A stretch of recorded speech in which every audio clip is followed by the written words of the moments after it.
This month, Life Insurance Strategies Group is at the end of the world in Chiberna in Mexico's Yucatan state. Now, back in the United States, there's a lot going on with private equity and life insurance companies. And so we see a lot of private equity either buying life insurance companies, buying blocks of business from life insurance companies, or making investments in life insurance companies. And I have to tell you, I haven't found too many situations where that's a good thing for policyholders.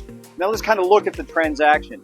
So if we think about private equity, it's usually a fund run by private equity managers that invests in life insurance. And so that fund needs to have a return to its shareholders, and then it also needs to have a return to those private equity managers or the owners of the private equity firm. Obviously, that makes the policyholders pretty far down the list in terms of who gets taken care of in a positive light. And so obviously the goal of private equity is to make money. And to the extent that they can do that by buying or investing in life insurance, they're going to. And that leads us to sort of where regulators are sitting on this matter. And we haven't seen regulation, at least at the state level, quite catch up to the flurry of purchasing that we're seeing from private equity into life insurance. And let's take that a little bit further. If we can think back to like 2008, and we saw, too big to fail. We saw a lot of banks have problems. In life insurance, we saw AIG have a problem.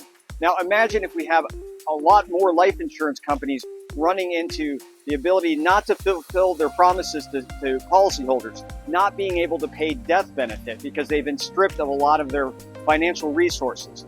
Now, that means we could have a catastrophic failure in the U.S. financial system. So let's not go there just yet. Let's just leave it at the policyholder level. When private equity is investing in the insurance company, what does that mean?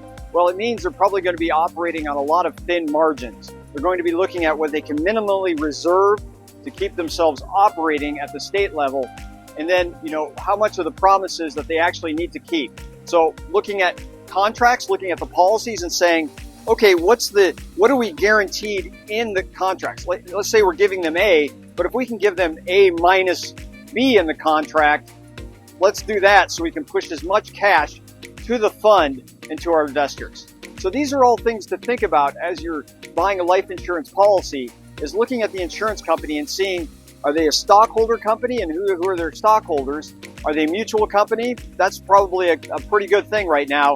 Or do they have a huge private equity investment? And there we want to throw up a red flag.